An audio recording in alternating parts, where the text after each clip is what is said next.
So recently I did a cinematic camera test of the camera found on the G6, and that video can be found in a card right here.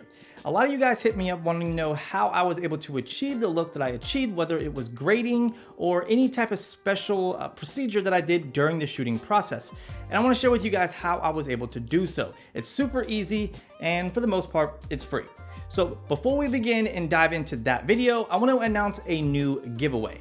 Now, I'm sure a lot of you guys are clicking on this video thinking, I want to win a G6, but that's not the case. You're not going to win a G6, at least not in this video. Maybe in a future video, but not this one. In this video, I'm actually giving away a Smove. Now, if you don't know what a Smove is, go ahead and click the card right here and it will take you over to my review. But in short, it's a smartphone stabilizer that also doubles as an external battery pack. Really awesome. And they sent me out an extra one to give away to one of you guys. All the details for this giveaway can be found in the description of this video. I don't want to take up your precious time and waste it on these details when you can just read them for yourself. So go ahead and read down below and it will share how you can enter and how you can win. And let's go ahead and dive into the video now.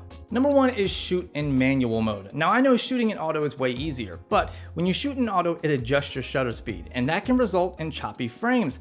And that just gives you not so much of a cinematic look. And that's not what you're going for. You want that true cinematic look, and you also want the most flexibility during the shooting process. And you're gonna get that in manual mode. So if your phone offers a manual setting, use that or download a third-party app that can do that. With the G6, it's built right into the stock camera app. The rule in film is if you're shooting at 24 frames per second, then your shutter speed should be at 1/48th or 1/50th. If you're shooting at 30 frames per second, your shutter speed should be at 1/60th. So basically, whatever your frames per second is, double that, and that should be your shutter speed. To get the equivalent to what the human eye sees, people recommend shooting in 24 frames per second, and that's an industry standard. So I suggest setting your frames per second to 24 and then your shutter speed to 1/50th on the G6, and that's what I did to achieve this look. So whenever you adjust the shutter speed, it's a known fact, you're either going to brighten or darken the image. So if you're shooting at 24 frames per second and your shutter speed is at 1/50th, then well, you're gonna have a pretty bright image. And in the middle of the day, that's going to be a problem. But there is a fix, and I'm gonna get into that in 1 minute. Now, with most cameras, you have a native ISO to get the most out of the dynamic range and the least amount of noise. And I found on the G6, it's roughly about 50. You can go up to 100, but you're going to introduce more noise this way. In fact, even at 50, if you're shooting in low light, you're still gonna get a lot of noise just because of the size of the sensor. It is a phone. But I suggest leaving the ISO at 50, leaving your shutter speed at 1/50th, and then your frames per second at 24. Everything else will be adjusted with an ND filter. So I'm sure a lot of you guys are wondering, well, how the hell do I attach an ND to my phone? Well, you have many different options. Number one is you just get like a rig that actually comes with ND filters. They actually have adapters that you can buy for your phone that you can slide in different shades of ND, but they are kind of costly. They set you back maybe about $100 or so, even pushing the $200 boundary depending on which one you get. But chances are if you own a camera, like an SLR style camera, then you might already own an ND filter, whether it's a variable or just a simple screw-on that is only one shade.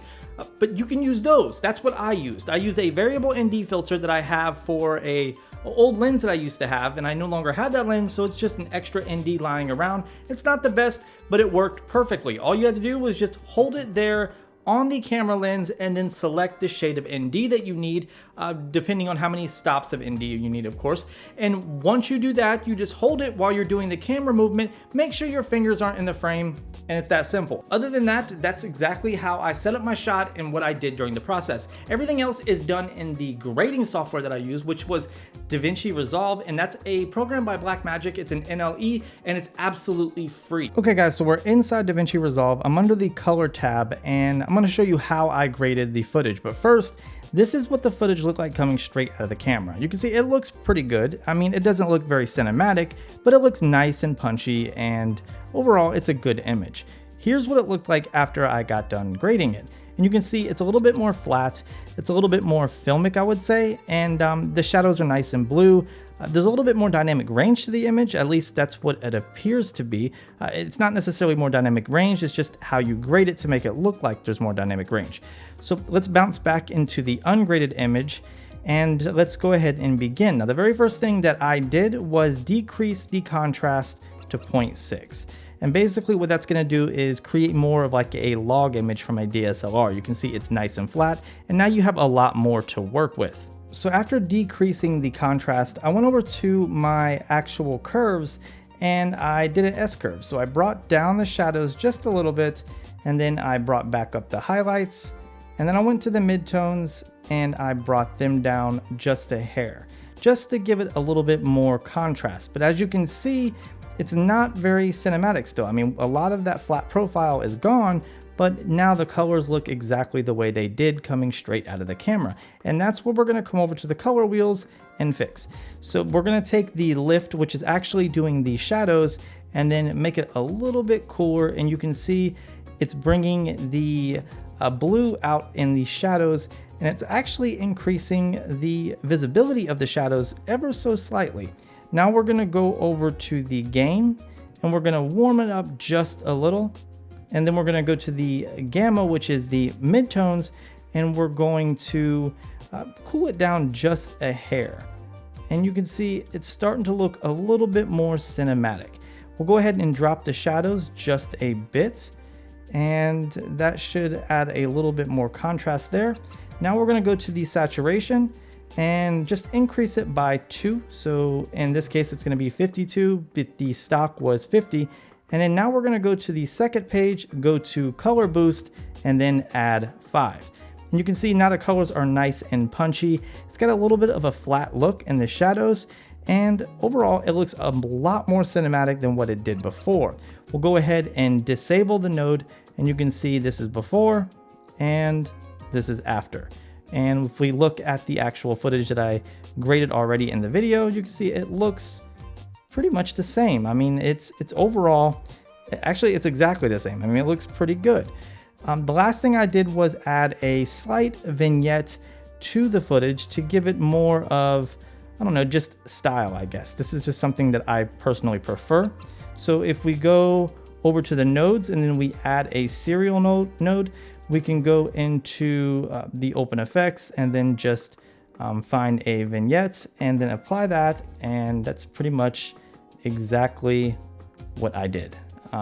It's nothing fancy, but it added a little bit more style and a little bit more a character, I guess, to the footage, giving it more of a cinematic feel. Well guys, that is it. That is how I was able to achieve the look that I did on the G6 with these simple techniques. Just remember to use manual mode if you have it. If not, download an app to get a manual mode. Control that exposure with ND. Do not mess with the settings. Leave them exactly the way they are. If you need to tweak anything, tweak the ISO, but try to keep it as low as possible. Then bring it into your NLE and do a cinematic grade. Remember, you can't push this footage like you can from a DSLR or regular camera because it is a smartphone, but you can push it a little bit, enough to achieve the look that you're going for. Smartphones these days are very powerful, and the cameras found on these phones are insane, especially considering this is the camera that we have with us 99% of the time. I hope this video was helpful. If it was, drop me a big thumbs up. If it wasn't, then get out of here. I'm sorry about your life. If you guys want more content like this, go ahead and subscribe. Follow me on all my social media connections. Let me know in the comment section what you want to see next, and make sure you check out the description for the Smove giveaway. And of course, I'll talk to you in the next one. Be easy.